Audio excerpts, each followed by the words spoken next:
Okay, so today what we'll be studying is the new topic, that is sampling designs. In our last class, we have talked about research designs. Research designs के बारे में भी हम लोगों ने बात करी थी और रिसर्च डिज़ाइन में we have discussed research designs on different basis. जैसे हम लोग ने बेसिक और अप्लाइड रिसर्च की बात करी, फिर we have talked about exploratory, explanatory, descriptive and diagnostic research design, and we have also talked about qualitative and quantitative research designs. और फिर हम लोगों ने इसके अंदर जो methods हैं उनके बारे में बात करी थी, that is content analysis and survey and focus group discussion and interview. ये जो methods हैं इनको भी हम डिटेल में डिस्कस करेंगे, बट उससे पहले हम सैम्पलिंग को डिस्कस कर रहे हैं. एंड बाय, क्योंकि इन सभी जो मेथड्स हैं जो हम लोगों ने उस दिन 4 रिसर्च डिज़ाइन में पढ़े थे, सर्वे, फील्ड ऑब्जर्वेशन, इन सब में सैम्पलिंग जो है वो अलग अलग तरीके से होती है. तो जब हम ये मेथड को डिस्कस करें तब हम साथ साथ उनकी सैम्पलिंग को भी समझें, इसलिए मैं सैम्पलिंग डिज़ाइन अभी पढ़ा रही हूँ. और कल की क्लास में हम लोग जो जितने भी मेथड्स थे हमारे रिसर्च के उन सबको सेपरेटली डिस्कस करेंगे. और आप लोगों के गूगल क्लासरूम में मैंने जो नोट्स हैं वो वैसे भी दिए हैं, यानी कि टाइप्ड फॉर्म में भी हैं, पीपीटी भी है और हैंड रिटन नोट्स भी मैंने आपके साथ शेयर करे हैं, जिससे भी आपको कंफर्टेबल हो रहा है उससे आराम से पढ़िए, so that you have enough of material, reading material with you for you to just go through with what we are discussing in the class. Now talking about research design, so let me just go back a little and talk about research design so that we can understand कि sampling design क्या है. हम लोग जो है research process के step by step जो है अभी अपना syllabus cover कर रहे हैं. सबसे पहले हम लोगों ने बात करी है, we started with the research problem, or you could say just figuring out what your research topic could be. This is the very first step. What you do at this step?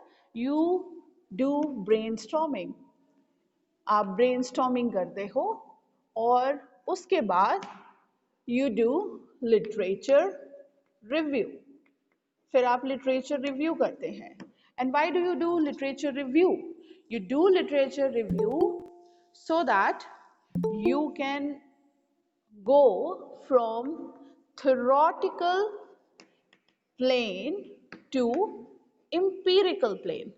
आप theoretical से empirical plane पे आ जाओ और आप अपने concepts को variables और अपने proposition को hypothesis में बदल लो. इसीलिए हम अपनी research problem से related जितना भी material है, चाहे वो article है, paper है, book है, videos हैं, उन सभी को review करते हैं और अपनी understanding को और अच्छा करते हैं.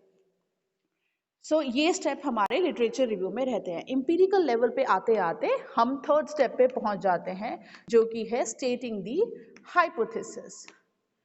हाइपोथेसिस जब हम स्टेट करते हैं उस टाइम पे हम वेरिएबल्स के बारे में भी बात करते हैं. मैंने पहले ही आप लोगों को क्लियर करा है वेरिएबल्स क्या है, हाइपोथेसिस क्या है, नल और ऑल्टरनेटिव हाइपोथेसिस क्या है.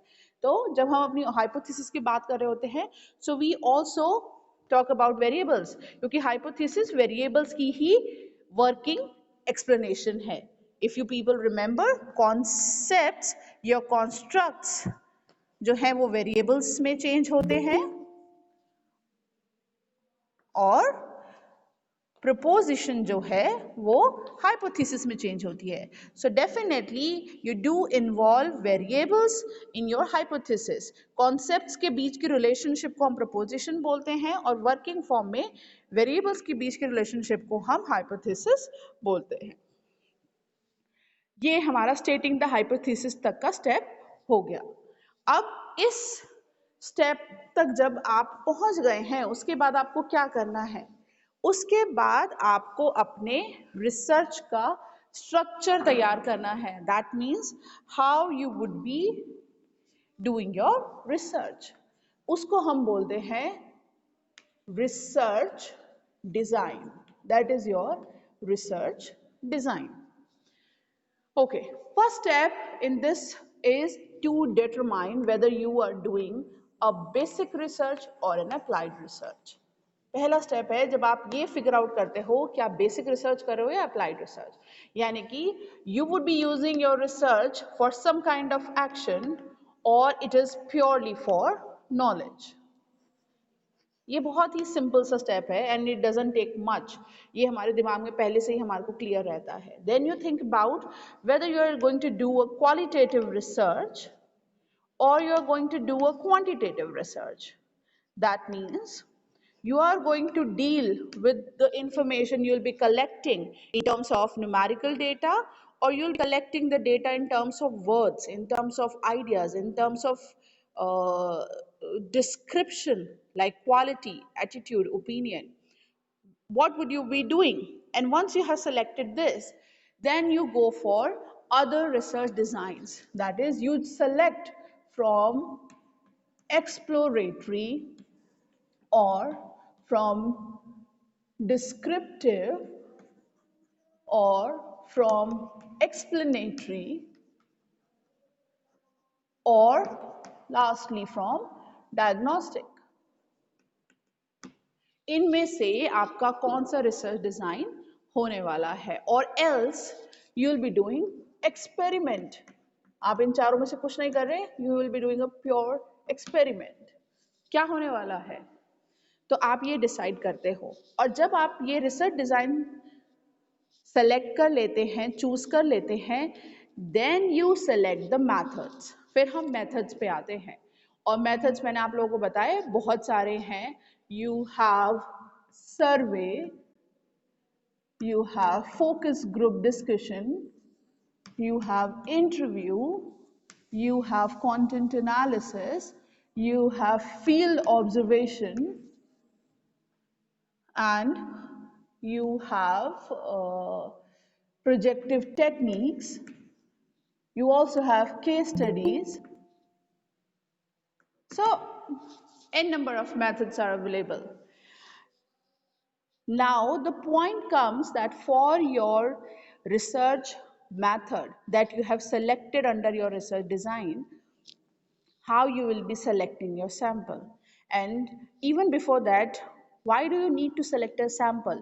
Why can't you just do your research? Why this selection is required? Selection is required because when we take all respondents into our research, then we call it population. जैसे कि अगर मैं बोलूं कि मुझे देहरादून के लोगों की ओपिनियन जाननी है कि वो इस इस climate change, इस pandemic को लेके how they are thinking, how it is going to, this climate change that has happened, how it is going to impact the lives of people, those who are into medical services for pandemic, anything.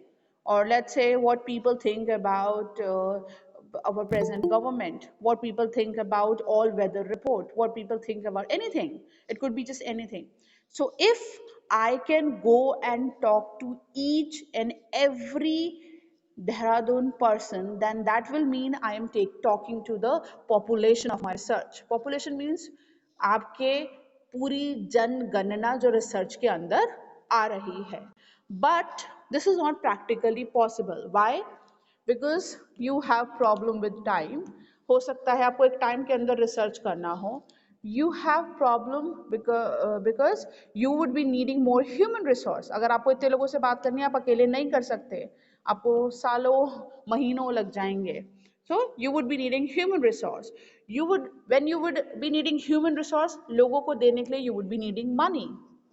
And फिर efficiency की बात भी आती है, क्या बाकी लोग आपके ही जितना अच्छा डेटा कलेक्ट कर पाएंगे? इन सारी चीजों को ध्यान में रखते हुए what we do, we select a sample from our population.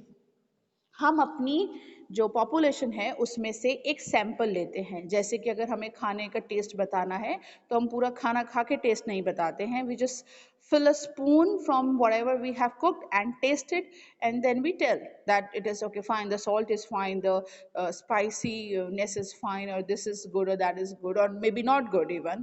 So whatever it is, आप इस तरीके से चेक करके बताते हो, और cooked और uncooked, तो इसको बोलते हैं सैंपल सेलेक्ट करना।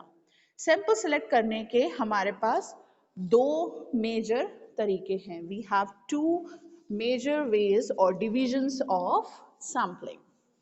तो सैंपल सेलेक्ट करने के तरीके को सैम्पलिंग डिजाइन बोलते हैं, sampling designs. One is probability sampling, another is non probability sampling. और ये जो सैम्पलिंग है that is probability, this comes from the word probable और प्रोबेबिलिटी, किसी चीज के चांसेस कितने हैं, दैट इज प्रोबेबिलिटी। यानी कि क्या कल बारिश होगी, so there are probability that it might rain because we can see the clouds, so you talk about chances. So when we say probability sampling, it means that all the respondents in your population or of your population will get equal chance of being selected as a sample. I'm repeating, just pay attention to what I'm saying. When all the respondents, each and every respondent of your research population gets equal chance of being selected, then you say probability sampling. And non-probability means when each and every respondent of your population doesn't get equal chance of being selected as a sample. यही सबसे बड़ा division है इस दो तरह की sampling का। Probability means जब आप अपने रिसर्च एरिया के अंदर जितने भी रेस्पोंडेंट्स हैं उन सभी को इक्वल चांस दे रहे हो, एक जैसा उनको अपॉर्चुनिटी मिल रही है कि वो सैंपल के तौर पे सेलेक्ट हों, then you call it probability sampling. And when you are not giving this equal chance, when you are selecting on your own basis, आप इक्वल चांस नहीं दे रहे हो, तो उसे हम बोलते हैं non probability sampling. Is it clear? Okay, now probability sampling is of four types: random sampling, systematic sampling, stratified sampling, cluster sampling, and then you have multi-step sampling also, but वो उतना अच्छा sampling method नहीं है, so we are not talking about that. We'll be talking about these four. One is random sampling. Random sampling works like lottery. It works like ludo. आप लोगों ने ludo खेला होगा, लॉटरी भी देखी होगी, या जैसे हम लोग बहुत बार स्लिप्स सेलेक्ट करते हैं बॉल में से, वो भी देखा होगा। अगर कोई अंताक्षरी खेल रहे हैं, कोई गाना गाना है, so you will put the name of first word of the song on some small chits, you will put it into a bowl और a box and somebody will pick. तो जो वो एक स्लिप आप निकाल रहे हो, आप ऐसा नहीं कर रहे हो कि आप उसको जानबूझ के निकाल रहे हैं। वैसे बहुत सारे लोग ऐसे कर सकते हैं कि उस पर कोई निशान लगा दे और वही निकाले, वो अलग बात हो, दैट इज चीटिंग। अदरवाइज जब आप नॉर्मली स्लिप निकालते हैं तो आप कोई भी एक पर्ची उठा लेते हैं, वहाँ पर उस समय उन सारी पर्चियों को इक्वल चांस मिल रहा है कि उनमें से कोई भी सेलेक्ट हो जाए।